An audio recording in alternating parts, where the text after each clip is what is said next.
Do do do do do do. Do do do do do do do do do do. Hey, singing a little bit this morning. You know, sometimes that's just the way you got to get up, right? Good cup of coffee, song in your heart, Word of God. That's how you get the day going, right? Man, it just makes everything better. And so, hey, man, it is gonna be a hot one here today. Matter of fact, I'm gonna roll the window down. Okay, let the sunshine in. There it comes. It's going to be a hot one. What was I saying? I kind of lost my thought. Let me turn the motor off. Not so much noise. Roll the window down. Today, it's going to be up around 100 degrees here. And I guess it's just we got to have one more hot day before the cool front comes in. And then, folks, we're talking the evenings are going to be in the 50s, high 50s, low 60s, mid 50s. Man, that's good. It's getting better. I tell you, once it gets down to about 40 degrees, 30 degrees, I like that fireplace weather, though. That's good, man, when the nights get nice and cold and crisp. That's when it's going to be good. So it's coming, though. It's coming. It's on the way. But today going to be a hot one, man. So everybody be careful out there. Drink lots of fluids, and it'll be all right. Listen, I got to tell you something. I saw this morning. I saw this, and something a little different this morning. A little different. And I don't know if this will even be for anybody out there. But it's different. It's something that maybe you can use. Maybe not. I hope you can use it. But I saw this reading the book of Nehemiah this morning. Started the book of Nehemiah. Read chapters 1 through 6. And Nehemiah, like Ezra, remember I told you Ezra and Nehemiah, they go together. Ezra puts the element of worship back in place. Nehemiah comes and puts the infrastructure back in place. He builds the wall of the city around Jerusalem and fortifies it and secures it. And he gets all the people to help him. And he gets all the different tribes. Everybody takes a portion of that wall to build. And together they're successful. And this is really cool. This is something really neat. And so as I'm reading through this, in chapter 3, he kind of gives us the list of everybody who's doing what. Okay, this tribe and this person, they fixed this gate and this side of the wall. And then this person, well, they had a hand and they fixed this side of the wall. And then this person fixed this side of the wall. And I'm reading through here, and there's two verses that really stand out to me. Really stand out. So I want to start in verse 5. In verse 5 of chapter 3 it says, "And next unto them the Tekoaites repaired, but their nobles put not their necks to the work of their Lord." Now it's interesting, the Tekoaites, and I can't get much into the history of them, but it's interesting, the Tekoaites, if I remember right, they were actually Tekoaite, or the town where they originate from, is about 10 miles south of Jerusalem. So to the people that lived in that town, it made sense to help because, hey, if they ever came under attack, they wanted to have a place to retreat to. So they were all for this. Listen, they had just gone through destruction. They had seen the militaries and the armies come in and the enemies come in and destroy things. It made sense to them. But their leaders, the nobles, the rich, the wealthy, the people who had all the money, they weren't going to lift a finger. And so for whatever the reason, they chose not to be a part of this. Matter of fact, they were against it. Didn't make sense to them. The idea of having a large city or a place to retreat to in a time of need, it wasn't reigning true with them, and it probably had something to do with money. They weren't making any money off of it. That's just my guess.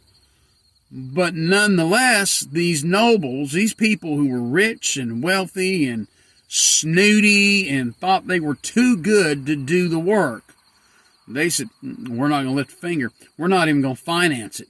We're not going to help it. We're not going to support it. We're not going to do this. Right? Well, then I get down to verse 14. And I see something really interesting here in verse 14.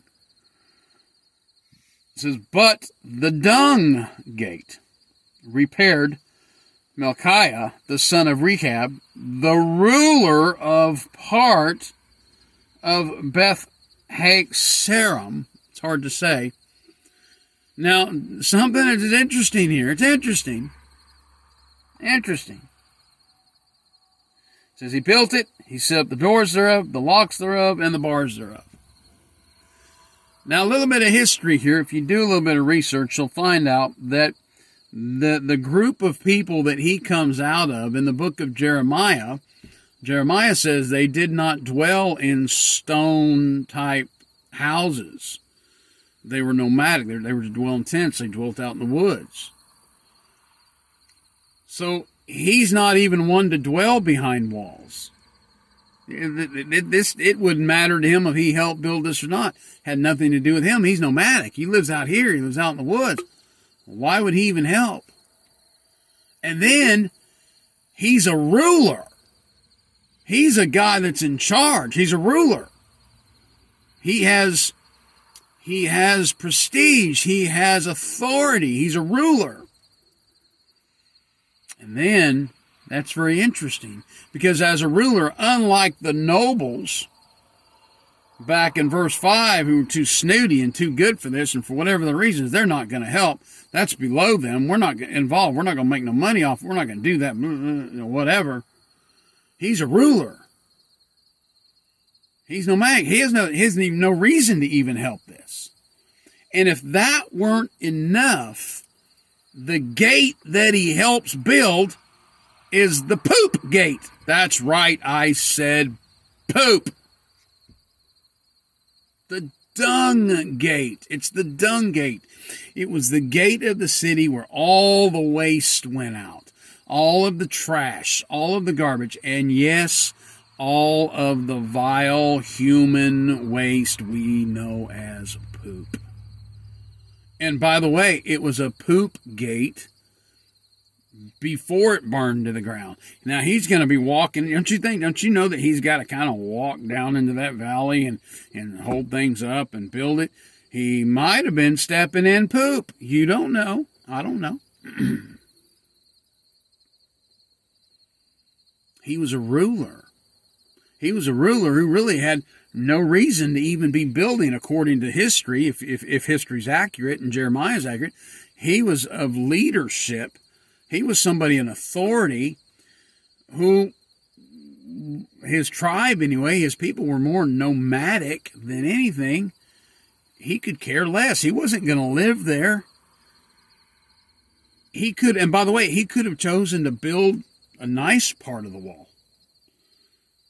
But he got dirty. He went to the dirty part of the city. And he said, this job, even though I'm a ruler, even though this doesn't have a whole lot to do with me, I'm willing to do the dirty work. And unlike the nobles in verse 5, it was below even a good part of the wall, even a part of the wall that wasn't even the dirtiest of jobs. They stuck their nose up in there and said, that's too good, we're not going to do it. Guys, there's something to be learned from that. There's something about a man, the character of a man or a woman who says, you know what? No job is too dirty for me to do. Look, if God's in it, it doesn't matter what it is. If this is something that needs to be done, I'm willing to do it. I've said all that to say this today.